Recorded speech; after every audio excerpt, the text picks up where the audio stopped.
प्रधानमंत्री नरेंद्र मोदी ने शंघाई सहयोग संगठन एससीओ के शिखर सम्मेलन से इतर चीनी राष्ट्रपति शी जिनपिंग और फिर रूसी राष्ट्रपति व्लादिमीर पुतिन के साथ द्विपक्षीय वार्ता की। उनकी यह वार्ता अमेरिकी राष्ट्रपति ट्रंप द्वारा भारतीय उत्पादों पर भारी टैरिफ लगाने और रूस से तेल खरीदने के कारण भारत की आलोचना की पृष्ठभूमि में हुई। मोदी की शी के साथ वार्ता, जहां भारत और चीन के बीच लंबे समय से जारी मुद्दों के समाधान की उम्मीद जगाती है, वहीं पुतिन के साथ बातचीत दर्शाती है कि भारत और रूस बेहतर साझेदार बने रहेंगे। एससीओ शिखर सम्मेलन में सभी सदस्य देशों द्वारा पहलगाम आतंकी हमले की निंदा से भारत को महत्वपूर्ण कूटनीतिक कामयाबी मिली। मोदी, पुतिन और जिनपिंग के एक साथ आने से ट्रंप की चिंता बढ़ना स्वाभाविक है। उन्हें लग रहा होगा कि ये तीनों देश मिलकर उनकी रणनीति के खिलाफ जमीन तैयार कर रहे हैं। एक तरह से ट्रंप ने ही इन तीनों देशों को अपने संबंधों को फिर से सुधारने का मौका दिया है। तियानजिन घोषणापत्र मोदी के दृढ़ संदेश आतंकवाद के खिलाफ लड़ाई में दोहरे मापदंड स्वीकार्य नहीं है की भी अनुगूंज है।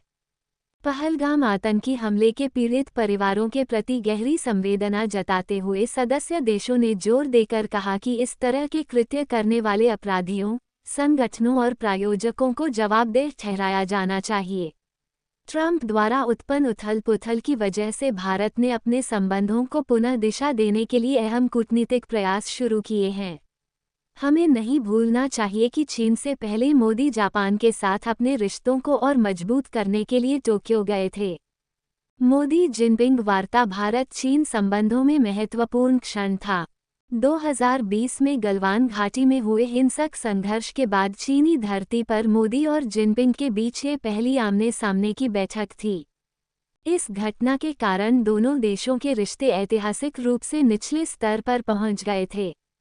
इस पृष्ठभूमि में मोदी के दौरे को दोनों देशों के बीच नए कूटनीतिक अध्याय की शुरुआत के रूप में देखा गया है। क्या मोदी और शी संबंधों को सामान्य बना सकते हैं? विशेषज्ञ मानते हैं कि सीमा विवाद की छाया रातों रात दूर नहीं होगी। हालांकि, वर्षों की चुप्पी के बाद हुई आमने-सामने की वार्ता विश्वास बढ़ाने का एक अवसर प्रदान करती है। विश्लेषक प्रधानमंत्री मोदी की यात्रा की सफलताओं को तात्कालिक रूप से कम, लेकिन संवाद के रास्ते खोलने के रूप में जानदा देखते हैं। यदि यूक्रेन-रूस युद्ध समाप्त हो जाता है, तो हालात बदल जाएंगे। इससे रूस और चीन भी ट्रंप के साथ फिर संपर्क में आ जाएंगे। इसी तरह, भारत ने भी अमेरिका के लिए अपने दरवाजे बंद नहीं किए हैं। अमेरिका भी व्यापार संबंधी मुद्दों के धीरे-धीरे सुलझ जाने के बाद मोदी के साथ संबंधों को फिर से बहाल करने की कोशिश करेगा। दुनिया भर में चर्चा हो रही है कि ट्रंप ने भारत पर भारी टैरिफ क्यों थोपा। टैरिफ लागू होने के बाद खुद अमेरिकी लोग चिंतित हैं कि भारतीय सामान ज्यादा महंगे हो जाएंगे। ट्रंप के सलाहकारों ने आग में घी डालने का काम किया है। उनके व्यापार सलाहकार पीटर नवारो ने तो रूस-यूक्रेन युद्ध को मोदी का युद्ध तक कह दिया। उनके दूसरे करीबी सलाहकार अमेरिकी राष्ट्रीय आर्थिक परिषद के निदेशक केविन हेसेट ने भारत पर अमेरिकी उत्पादों के लिए अपने बाजार खोलने में अड़ियल रवैया अपनाने का आरोप लगाया। निस्संदेह ट्रंप के पास भारत पर अतिरिक्त टैरिफ थोपने का कोई वाजिब कारण नहीं है। रूसी तेल की खरीद तो एक बहाना है। ट्रंप खुद स्वीकार चुके हैं कि अमेरिका यूक्रेन को हथियार बेचकर मुनाफा कमा रहा है। कुछ विशेषज्ञ मोदी और ट्रंप के बीच हुए मनमुटाव के 4 मुख्य कारण गिनाते हैं। पहला कारण, जुलाई 2019 में पाकिस्तान के तत्कालीन प्रधानमंत्री इमरान खान की अमेरिका यात्रा के दौरान ट्रंप ने उनसे कहा था कि मोदी ने उनसे कश्मीर मसले पर मध्यस्थता करने के लिए बोला है। ट्रंप की इस टिप्पणी पर मोदी ने नाराजगी जताई और व्हाइट हाउस को साफ कर दिया कि कश्मीर मसले पर भारत किसी तीसरे पक्ष का हस्तक्षेप स्वीकार नहीं करेगा। दूसरा कारण, अमेरिकी राष्ट्रपति चुनाव के दौरान मोदी ने दोनों उम्मीदवारों, डोनाल्ड ट्रंप और कमला हैरिस से मिलने का समय मांगा था। ट्रंप ने उन्हें समय दिया और अपनी एक रैली में उन्होंने घोषणा कर दी कि मोदी मुझसे मिलने के लिए आ रहे हैं, लेकिन इन मौके पर कमला हैरिस पीछे हट गईं। मोदी ने सोचा कि एक ही पार्टी के प्रत्याशी से मिलना ठीक नहीं रहेगा। उन्होंने ट्रंप के साथ अपनी मुलाकात रद्द कर दी, जो ट्रंप को बुरा लगा।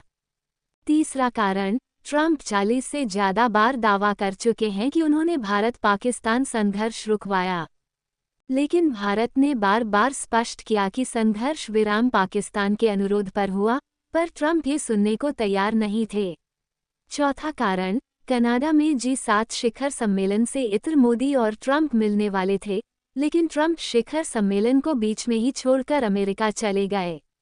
उन्होंने मोदी को फोन कर आमंत्रित किया।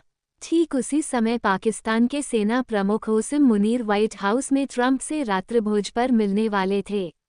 स्वाभाविक है, मोदी ने ट्रंप का आमंत्रण स्वीकार नहीं किया। इससे ट्रंप मोदी से नाराज हो गए। साफ है कि भारत के साथ ट्रंप की समस्या केवल रूसी तेल खरीदने की वजह से ही नहीं है। अमेरिका और यूरोपीय देश अब भी यूक्रेन को भारी समर्थन दे रहे हैं। अन्य देशों की तुलना में भारत बहुत कम मात्रा में रूसी तेल खरीदता है। ट्रंप की समस्या ने आसिम मुनीर को उनका मित्र बना दिया और उन्होंने टैरिफ विवाद में युद्ध विराम के मुद्दे को शामिल करके मोदी को संकट में डाल दिया। संभवतः इसी वजह से उन्होंने भारत पर सबसे अधिक टैरिफ लगायो और पुरानी दोस्ती का भी ख्याल नहीं रखा। दूसरी तरफ ट्रंप ने चीन को राहत प्रदान की, जिसे वह अमेरिका का सबसे बड़ा प्रतिद्वंद्वी मानते थे। भारत ने ट्रंप की धमकियों के आगे समर्पण करने से इनकार कर दिया। अधिकारियों का कहना है कि ट्रंप ने मोदी को हल्के में ले लिया। ट्रंप के काम करने की अपनी शैली है।